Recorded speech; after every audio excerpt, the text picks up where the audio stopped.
Kali ini kita bakal bahas sesuatu yang krusial banget.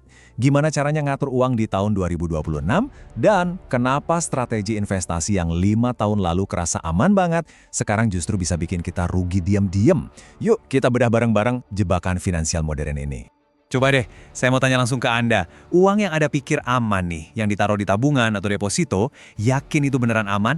Soalnya ada musuh yang nggak kelihatan, yang terus-terusan ngerogoti nilainya tiap hari, bahkan pas kita lagi tidur.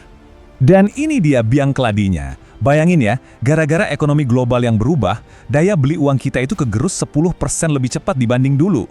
Jadi, kalau Anda masih pakai cara lama, cuma nabung doang, Anda itu sebenarnya bukan diam di tempat. Bukan, Anda itu lagi mundur secara finansial. Nah, ini nih yang ngebawa kita ke masalah utamanya, si pembunuh kekayaan yang kerjanya senyap. Rencana keuangan yang mungkin dulu Anda bangga-banggain, sekarang jujur aja udah usang, udah nggak relevan lagi. Kita semua kan dari kecil dengar pepatah ini ya, nabung pangkal kaya. Dulu itu bener banget, itu resep jitu. Tapi di dunia yang sekarang ini, ironisnya, cuma nabung doang itu malah bisa jadi resep menuju kegagalan finansial. Coba deh lihat perbandingan ini. Di satu sisi kita dapat bunga bank yang netesnya pelan banget. Di sisi lain, biaya hidup, kesehatan, pendidikan, rumah, itu naiknya kayak roket. Nah, ini dia kenyataan pahitnya. Kesenjangan yang makin lebar, makin dalam, makanya nabung aja udah nggak cukup sama sekali. Jadi, analogi yang paling pas tuh mungkin gini.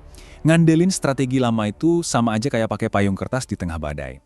Kelihatannya sih kita lagi ngelindungin diri, ya kan? Padahal sebenarnya kita cuma nunggu waktu aja sampai semuanya hancur berantakan. Oke, jadi masalah dasarnya itu ada di buku panduan finansial kita yang udah ketinggalan zaman. Pendekatannya itu satu resep buat semua. Padahal di era sekarang ini, tujuan orang kan beda-beda. Ada yang pengen pensiun muda, ada yang mau jadi digital nomad, macam-macam. Jadi pakai satu resep yang sama buat semua orang, itu kesalahan fatal. Nasihat keuangan yang generik, yang gitu-gitu aja, itu ngelupain satu hal paling penting, yaitu Anda. Iya, Anda. Tujuan hidup Anda. Seberapa berani Anda ambil risiko, mimpi-mimpi Anda, semua itu diabaikan. Itulah kenapa strategi finansial yang modern itu harusnya dimulai dari diri kita sendiri, bukan dari rumus template. Oke, cukup ngomongin masalahnya. Sekarang kita bahas solusinya. Ada kerangka kerja baru yang bisa kita sebut rencana kekayaan modern. Tenang, ini bukan teori yang ribet kok.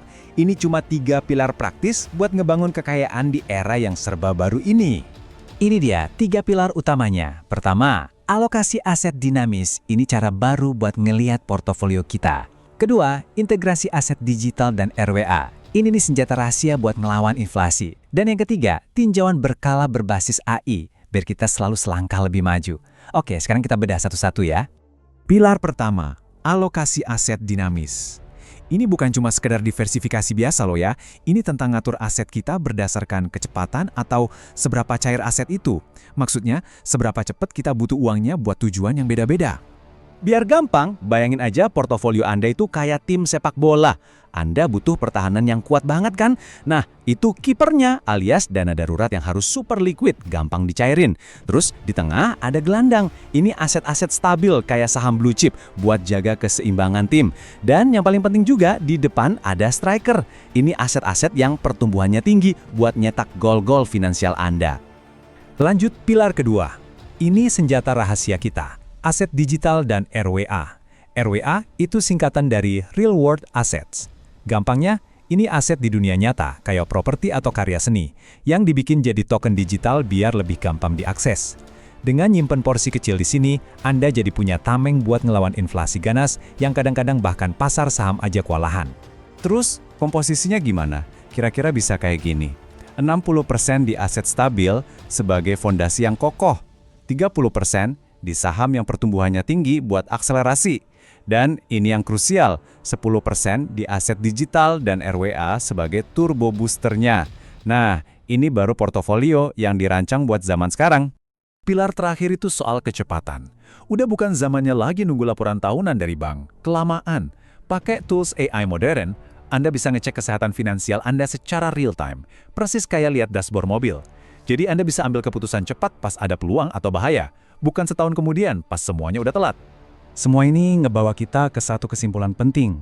Kita butuh strategi, bukan cuma ngandelin hoki atau keberuntungan. Ini soal ngebangun peta jalan yang jelas, yang bisa diukur buat masa depan finansial kita. Prinsip utamanya tuh gini, dan ini penting banget. Lupain skema cepat kaya. Fokusnya itu ke peta jalan yang terukur. Sebuah strategi yang pakai data buat menang di tengah ekonomi yang serba gak pasti. Bukan cuma buat bertahan hidup, tapi buat menang. Jadi, ayo kita ubah pola pikirnya. Ini bukan soal jadi kaya mendadak, bukan itu. Ini soal jadi lebih cerdas, lebih pintar ngelola setiap rupiah yang kita punya. Itu kunci kemenangan jangka panjangnya. Terus langkah selanjutnya gimana? Mulai dengan bangun rencana yang benar-benar personal buat Anda. Kalau mau mendalami strategi ini lebih jauh, gabung aja sama komunitas yang kami rekomendasikan. Dan sebagai langkah awal yang gampang, kami udah siapin akses gratis ke riset mingguan yang relevan banget. Tinggal klik link di deskripsi. Sebagai penutup, saya mau ninggalin Anda dengan satu pertanyaan buat direnungin. Coba deh, lihat lagi rencana keuangan Anda sekarang. Apakah rencana itu dibikin buat dekade yang lalu, atau udah siap buat dekade yang akan datang? Jawabannya ada di tangan Anda.